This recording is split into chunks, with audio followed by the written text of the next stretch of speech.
Hello book lovers, and welcome back or welcome to Nat Cat Bookish Cafe. Today I thought I would start kind of a weekend-ish vlog. This will go through Friday and Sunday, and hopefully not too far beyond that. I'm planning on reading one book in this vlog, and of course if I don't finish it this weekend, I guess I'll have to extend it a little bit. But today is a Thursday. I just got off work, so it's a little after 5. I'm about to sit down and do some studying because I have an exam tomorrow, but I just wanted to go ahead and kind of get this vlog started and just let you know what I was planning on reading. Right now I am, whoops, bumping my camera. Now it's, there we go. I'm reading A Skinful of Shadows, and I read to chapter 4 today, so the first 3 chapters, first 40 pages. I am really enjoying this. I like the writing, and the story is getting interesting at this part. But it is very much fall vibes. It's kind of gloomy and not very happy. It's actually kind of depressing. So considering we're like in the middle of a heat wave, it's just not really the book that I'm feeling right now. So I'm gonna go ahead and just put it down for now. This was on my July TBR. So, you know, I'm obviously not finishing that this month. And I'm going to go ahead and pick up another book in its place. And that is, can I balance you there? The Spanish Love Deception. This is on my August TBR, which I will go ahead and link here if you want to see that. This is a enemies to lovers fake dating romance that takes place, I believe, in Spain for the majority of it. We have our main character here, whose name I don't know, Catalina, and she needs a date to a family wedding because she has been bragging about her wonderful American boyfriend who does not exist. So her enemy, I guess we'll call him Nemesis or something, volunteers for the position, and off they go to Spain and fall in love, I'm assuming, considering it's got this great setting, and it's a romance. I'm thinking it'll be a lot better suited to this heat wave. So hopefully, it's kind of longish. It's like over 400 pages, I think. So I am hoping to finish it this weekend, but when have I ever achieved my reading goals?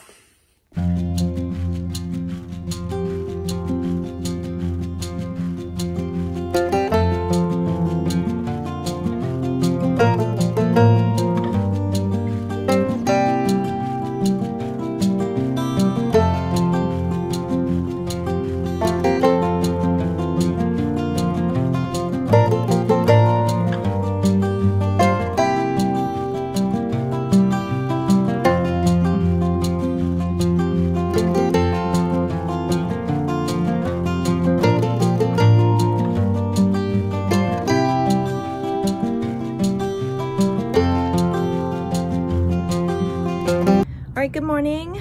It is Friday morning, a little bit before 8. I'm just having breakfast real quick before I go to work for the day. I just wanted to give my first impressions of The Spanish Love Deception because I did read about 40 pages, the first 3 chapters, last night. So it seems that this starts off as kind of an office romance, which I haven't had much luck with this year, but I'm hoping that we don't spend too much time in the office. And I do have to admit that I am enjoying their interactions a lot more than the other 2 books, which were The Replacements and The Hating Game.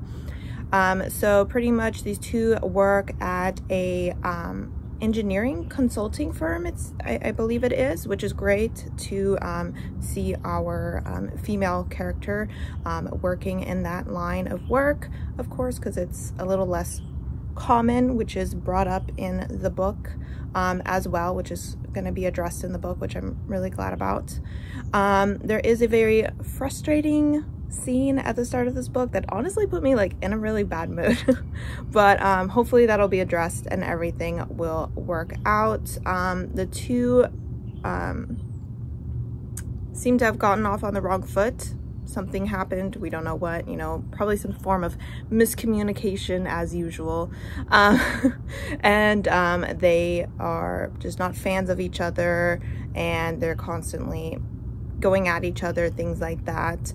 But he overheard her saying that she is desperate for a date to her sister's wedding in Spain and has volunteered to go with her. She's really reluctant to say yes to that because they don't get along so well. So she hasn't agreed to it yet, but we know the story, so she will eventually.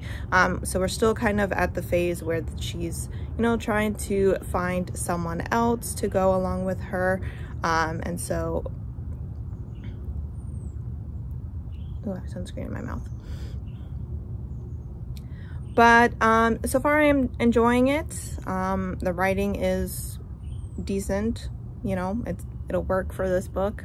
And I like our main character. She, I mean, is a little stubborn for sure, which can sometimes be a little annoying, but I think she's pretty tough, which I think she needs to be in the environment that she's working in, which is pretty much relatively male dominated. So I think I'm going to enjoy the two interactions that the couple has throughout the book, and that's all I have to say on it right now. I will check in with you guys later.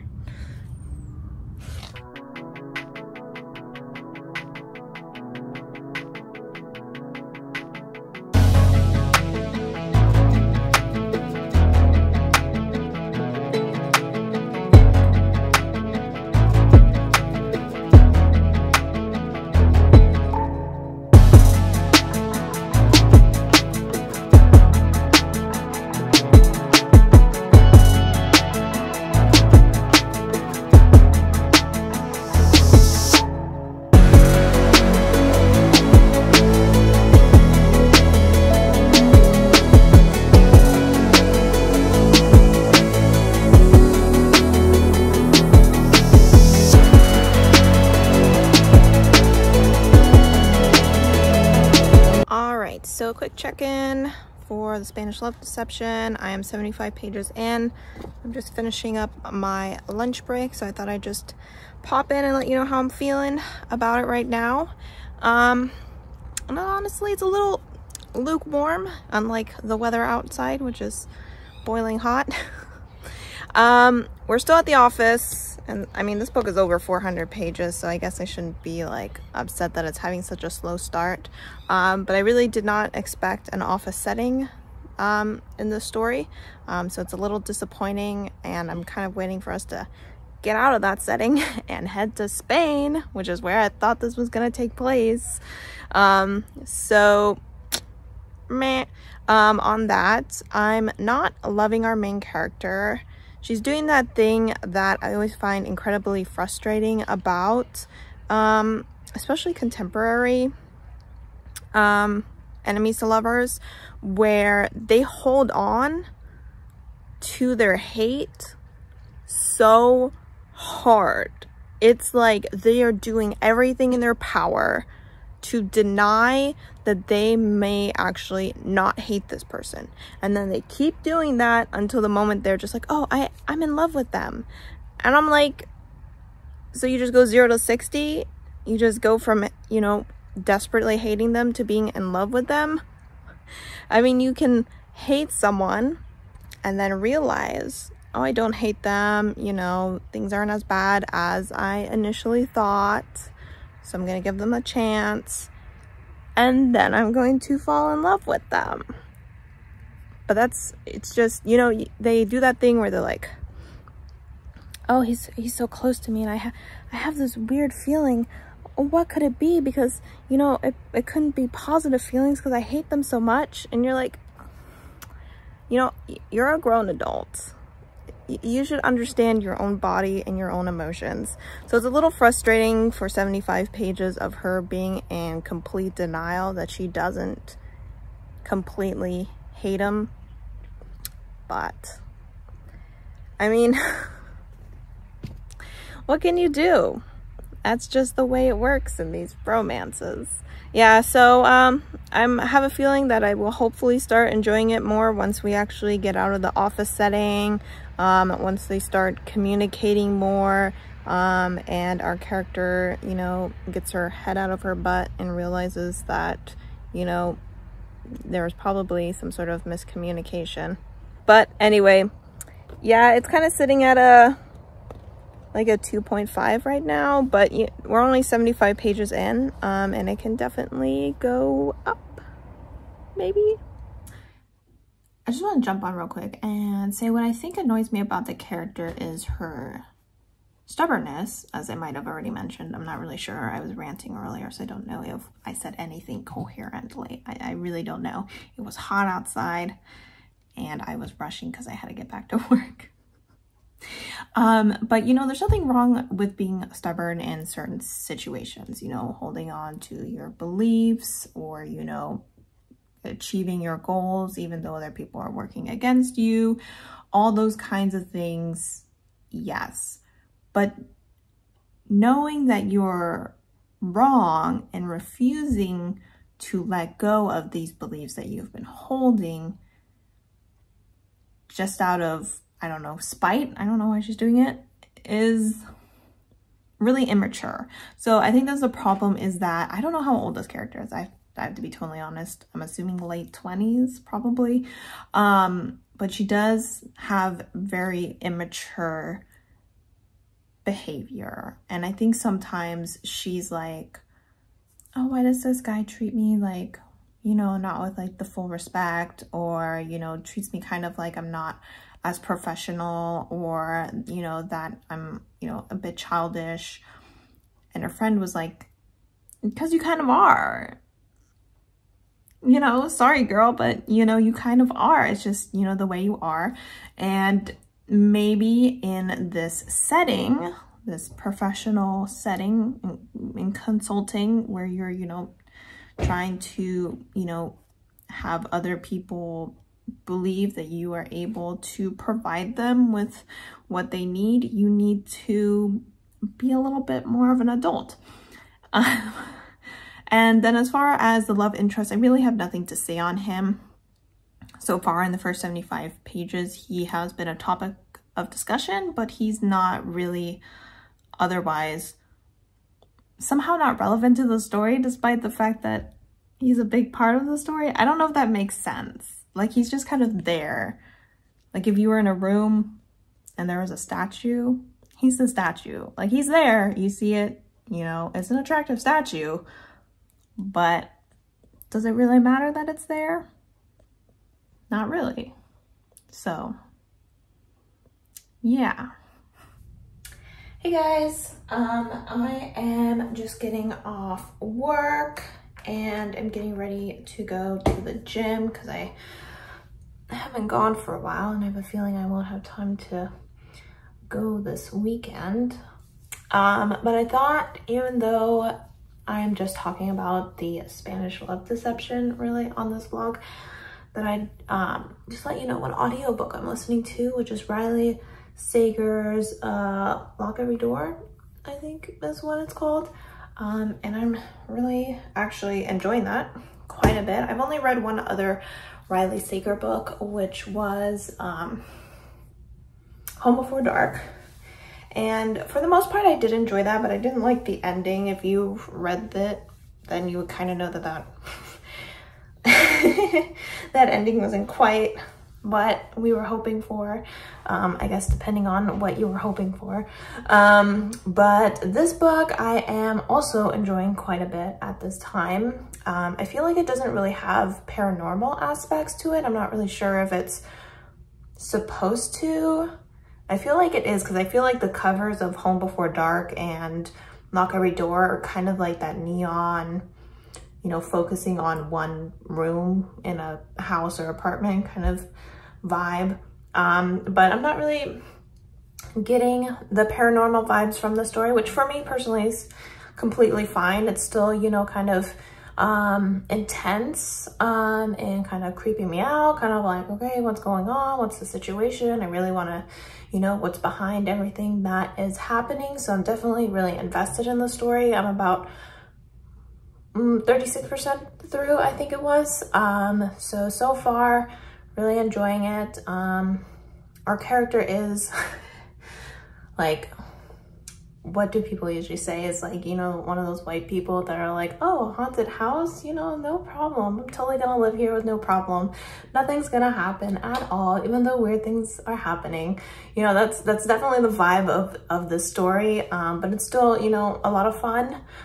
So really enjoying it, and looking forward to seeing if it is more paranormal, like Home Before Dark, or if it's just, you know, got the creepy people doing creepy things vibes all the way through.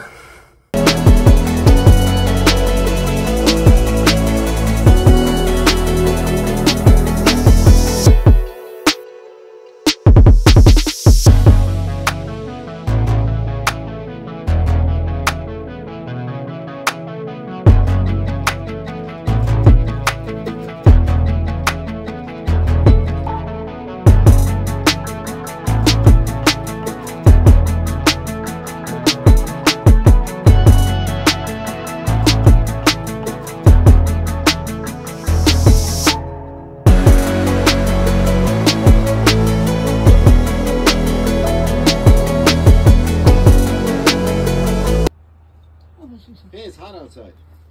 All right, guys, so as you can see, it's almost 11 o'clock at night. I'm about to do a little bit of reading, but I took my exam, and I did pretty good on it. Got a 36 out of 40, so whoop whoop.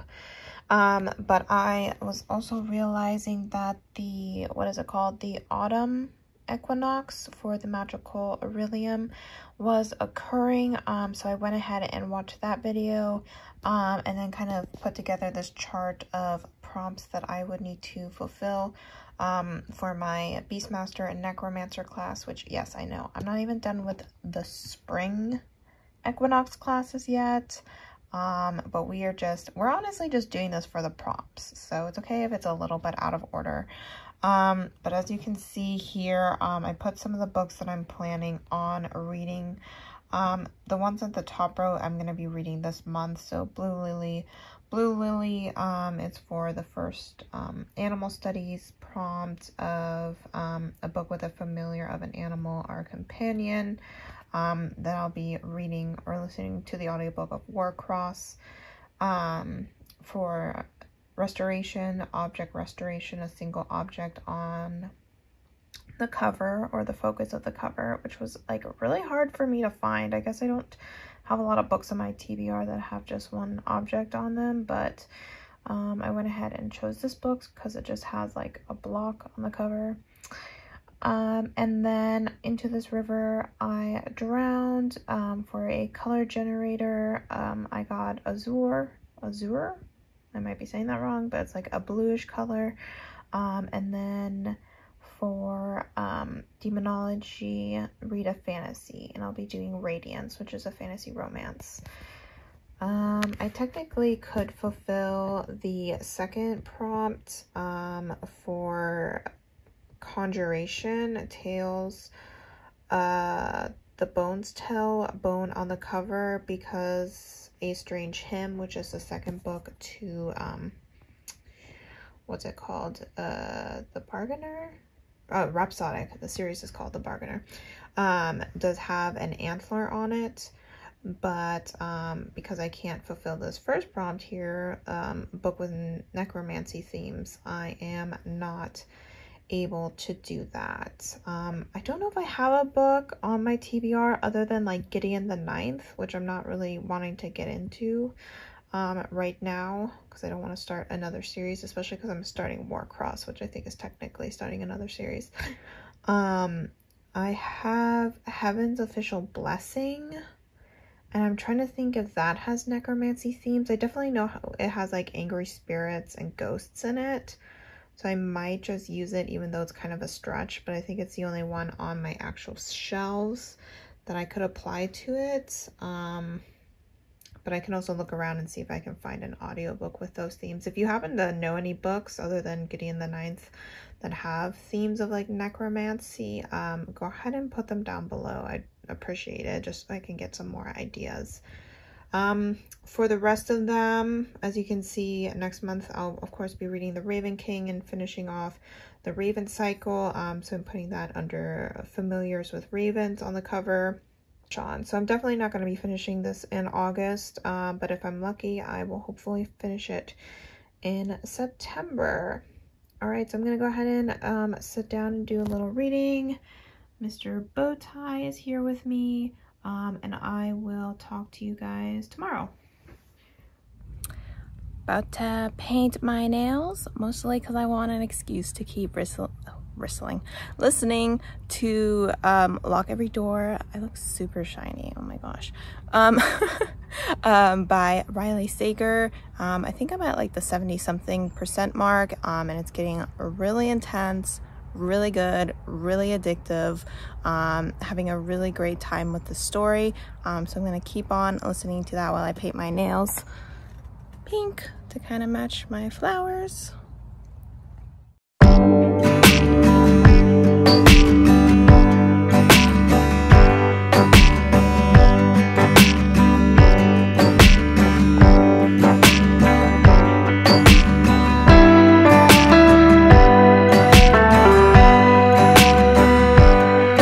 One step forward, 2 steps back. That is how we are doing with this book. So our characters seem to have been making some sort of progress, but then of course something else happened to kind of undo all of that. So we're kind of back at the beginning, and our character is still working her butt off to convince herself that she is not feeling anything, and that every sign that the love interest is giving that they may be interested in her is just in her head, or her, you know, misinterpreting things and yada yada yada. So that's getting a little old, especially because I'm 160 pages in and we're still, you know, going around on this merry-go-round of denial. Another thing that I noticed is that I'm not saying I don't get along with the author's writing, but sometimes the way they structure their sentences doesn't flow very neatly in my mind. So it's making it sometimes a little bit of a choppy read. Like I have to go back and reread things, like the sentence like doesn't make sense. Almost like the book could have used like another editor going through it one more time. There's like a bug flying around here. The other thing is, and I noticed this with the Hating Game as well, and I'm wondering if I'm just becoming like more focused on this and like I'm noticing it more, and it's bothering me more, but that is the love interest talking about the size of the, or I guess the main character talking about the size of the love interest. It's like in this book, again, she's always talking about like how big he is, and I'm like, has it always been this way with like contemporary romances? Are they always talking about like the size of the male character? Like do we have to know that he's really tall, that he's got really broad shoulders and things like that?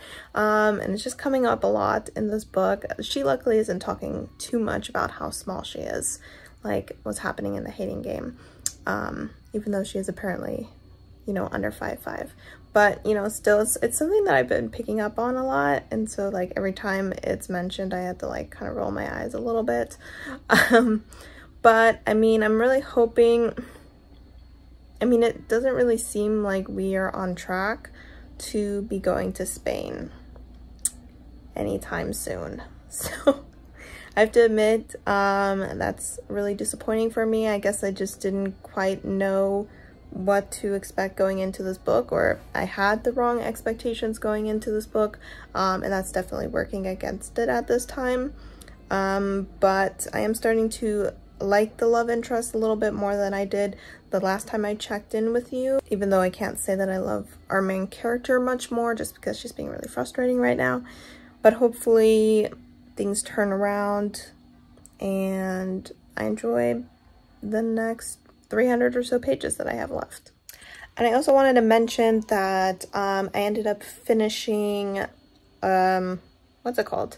Lock Every Door by Riley Sager today. I didn't think I would finish it, but then my comforter ended up like getting this giant tear in it, and I'm the world's slowest sewer. So I was able to finish it while I fixed that. And I'm thinking about giving it a 4.5 stars. I really enjoyed it, and this time I feel like he really came through with the ending. So really incredible pacing. I thought it had really good pacing. It was really intense, really high stakes, and I really felt that throughout the entire story. So that was really well written. I don't think I really said what the story was about, but pretty much we have this girl, her name is Jules, or Jewel, I think just Jewel, not Jules, Jewel, and she is kind of down on her luck. She recently lost her job and found out her boyfriend was cheating on her, so she's been crashing on her friend's couch, and she finds this job offer to house sit in this really fancy apartment, which starts with a B, and I'm forgetting the name of it right now. And they would pay her like $12,000 or something to house it for like 3 months. And she was like, hell yeah, that's like really good cash. The bug is back. And so she goes there, and there's a few other house sitters there as well. And then she starts noticing like weird things going on. And then like one of the house sitters like disappears, and everything's just like really sketchy. So she's just kind of trying to figure out what's going on in this building, and it's a really great time. So if you are at all interested in trying Riley Sager, or if you haven't read this book from him yet but have enjoyed any of his other stuff, I would highly suggest it.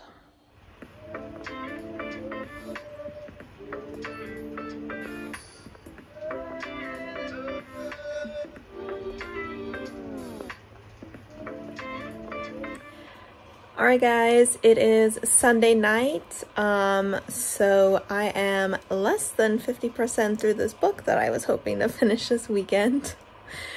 Story of my life.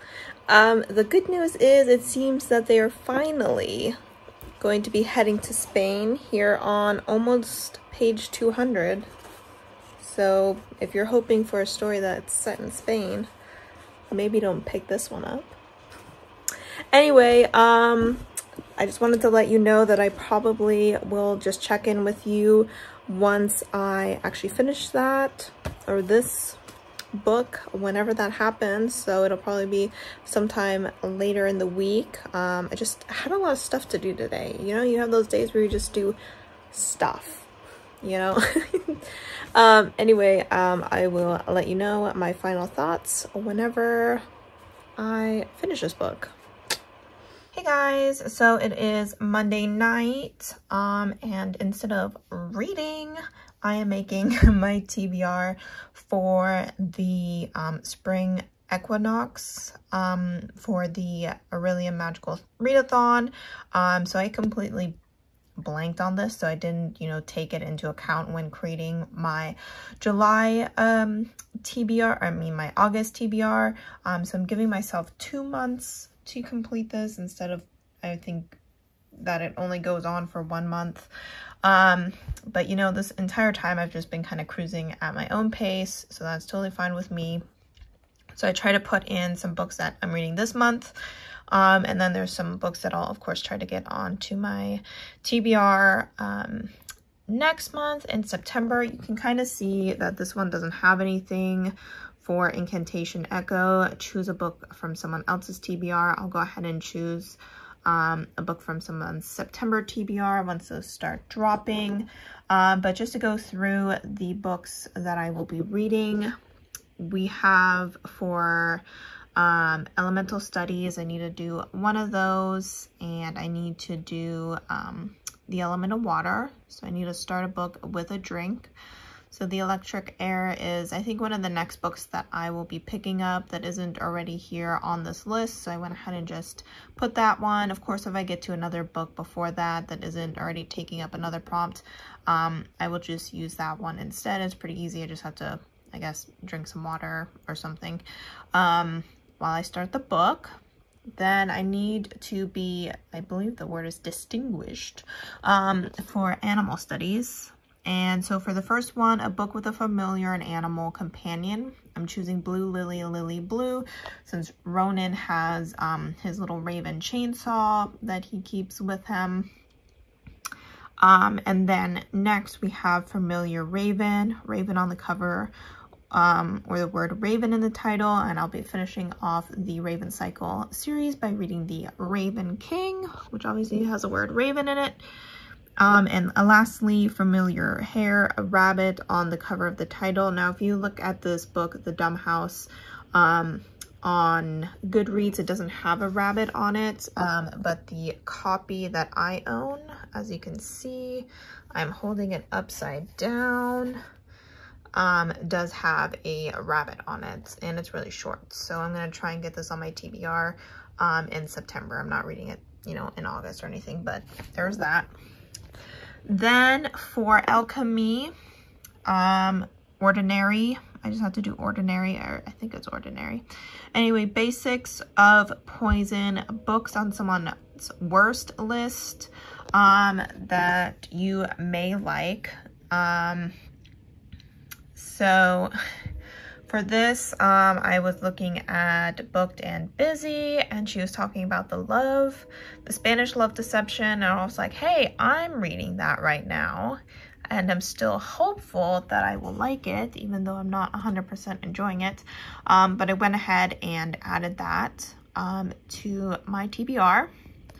Then next we need one class under Restoration, which is a restoration, a single object as the focus of the cover. I went ahead and used Warcross. I was really struggling to find something on my TBR, so I went ahead and just scanned and tried to find a book that I could get as an audiobook. Warcross has just like the Warcross symbol on the front, like this rainbow cube. So I was like, that's just one object. And I'm listening to it right now, and I'm actually already 50% through. So I should be finishing that pretty soon. Really enjoying it. Next we have Spells and Incantations. We have, let's see, Recolor, Random Color Generator, and we chose Azure, a word I can't say. And I chose Into This River I Drown, which is on my TBR this month, and the cover is blue. And then I already talked about that blank. Next we have two for Conjuration. We have The Foundation of Necromancy, a book with necromancy themes. And I chose Gideon the Ninth. I was not going to choose that one because I didn't really want to start a new series. And I was like, you know what, I kind of want to save that for the fall. But I asked for some recommendations, and this one did come up, and someone kind of sold me on it. So I was like, okay. I put myself on hold for the audiobook. It looks like it's a few weeks away from me being the one who gets it. So I probably won't get to that until next month. But I am very excited for it.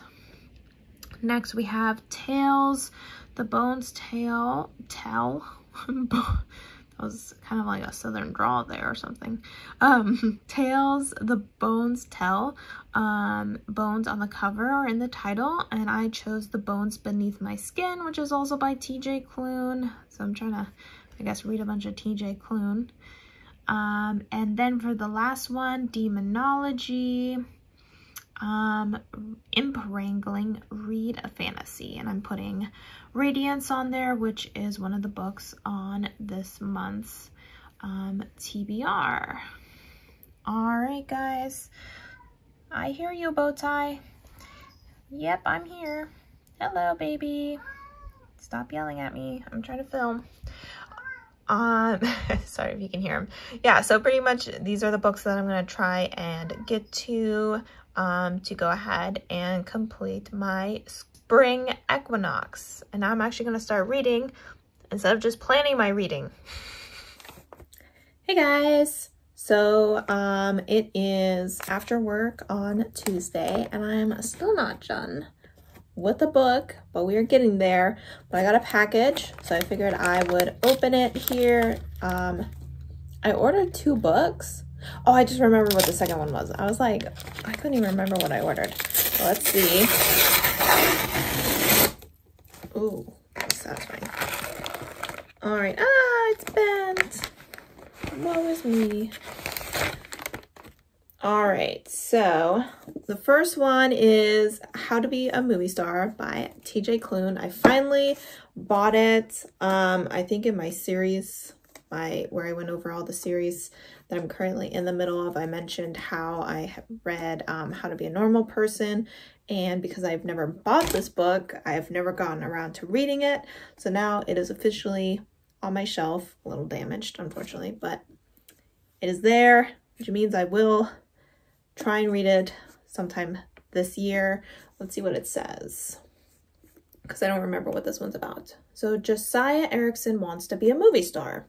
The problem with that is so does half of Los Angeles, but he's on his way, what with memorable roles as a TV show background cadaver and a guy in a commercial for herpes medication. All he needs is his big break. And that break may come in the form of a novelist who goes by the enigmatic name of Qbert. Qbert, who is ready to make his directorial debut in a film Josie would be perfect for. Qbert, who Josie may or may not have a friend crush on, and potentially something more. Being demisexual can be confusing. Demisexual rep! Oh, we're so happy to see it. Being demisexual can be confusing. From the city of Los Angeles to the small mountain town of Abbey, Oregon, Josie will give his all to make sure his dreams come true, even the ones he never thought possible. Now I'm even more excited about this because I did not know this was demisexual rep. Oh my gosh, look at it. It's like dirty. I'm gonna see if I can clean that. All right, and then the second book, hopefully not damaged, no, is Recursion by Blake Crouch. I read his other book, Dark Matter, earlier this year. I gave it 5 stars, absolutely loved it. And I got his newer book, Upgrade, in Book of the Month last month. So I went ahead and grabbed this one so I can read it and then read that one as well. Once again, I don't know what this one is about. At first glance, it looks like a disease, an epidemic that spreads through no known means, driving its victims mad with memories of a life they never lived. So I think this one probably has like similar themes to the first one. I don't want to read any more of the synopsis. I want to go into it kind of blindish because I think his books are kind of sci-fi thriller themes. So it's kind of nice to just go in and not really know what to expect. But you know, I had such a great time with the first one that I'm really excited to get to this one. Now, if only I get to the book that I'm actually reading. I'm really hoping to finish it by tomorrow. I have about 130 pages left, so it really depends on how much reading time I have. You know, of course, always have homework and stuff, which is actually what I'm sitting down to do right now, but I will go ahead and talk to you guys when I actually finish The Spanish Love Deception. Hey guys. All right. So this is technically taking place like after I already finished a vlog. So I'm just sticking this in here because I'm not planning on starting a vlog for a little while, but I want to go ahead and share this because I got a couple pieces of book art and then I wanted to go ahead and share. This is the name of the person. I don't know if you can really... I don't think it's really going to focus, so I'll go ahead and tag them down below. I have some other work by them already. The Foxhole Court, I don't know if you know that series.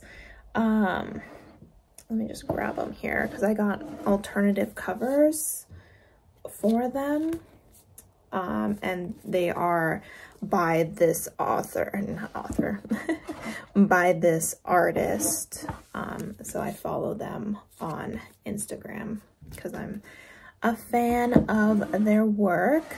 And they recently did a new cover for the Song of Achilles that I was considering getting, but then I didn't really want to fuss with a cover, so I ended up getting just the print art of it.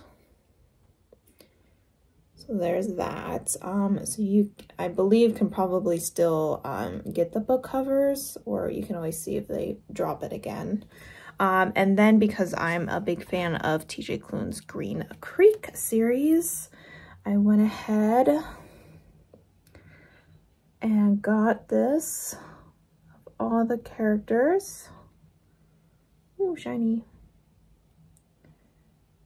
Gorgeous. We love it. I just got to find somewhere to put them. But yeah, I just wanted to give a quick shout out to that artist. So definitely go check out their stuff.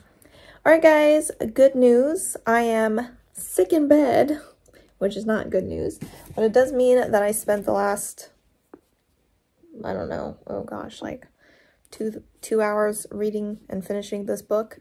The word finish is a strong word since I skimmed the last 100 pages. I just want to give this book a shout out for being the first book that ever had me skimming a sex scene. I mean, I was just jumping through pages. I skipped a few chapters. By the ending, I just didn't care anymore. But we did finish it. The problem with this book is I think that I went into it expecting something completely different. I mean, in a way, you know, I expected it to be an enemies to lovers, fake dating, yeah.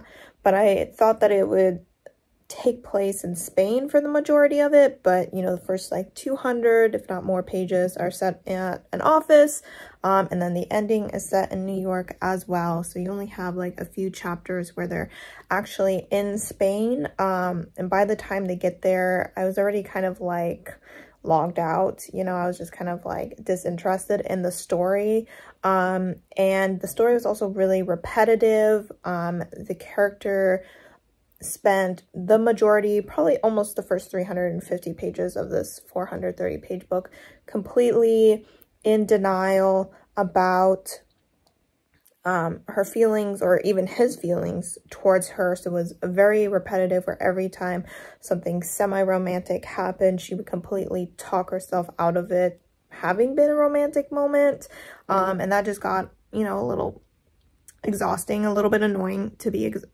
be honest. And then, you know, there was the third act breakup as well, which was honestly, I mean, it's hard for me to say because, you know, it was based off an event that happened in the past to her.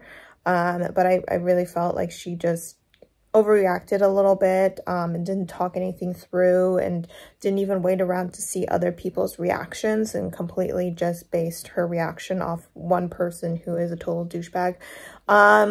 So I was like, okay, well, you know, what about the people that actually matter? Why are you breaking up with him because of the opinion of some freaking nobody? But, you know, to each their own. We all make bad decisions, I guess. So, you know, I was just, by the end, I was just really, really ready for this book to be over. It was really repetitive, you know, not very interesting. And, you know, I just wasn't invested in the relationship that much. I didn't really care about the characters. So overall, very disappointing, you know, since I was so excited to read this book. I mean, I bought it. I bought this book, you know, I paid money for it.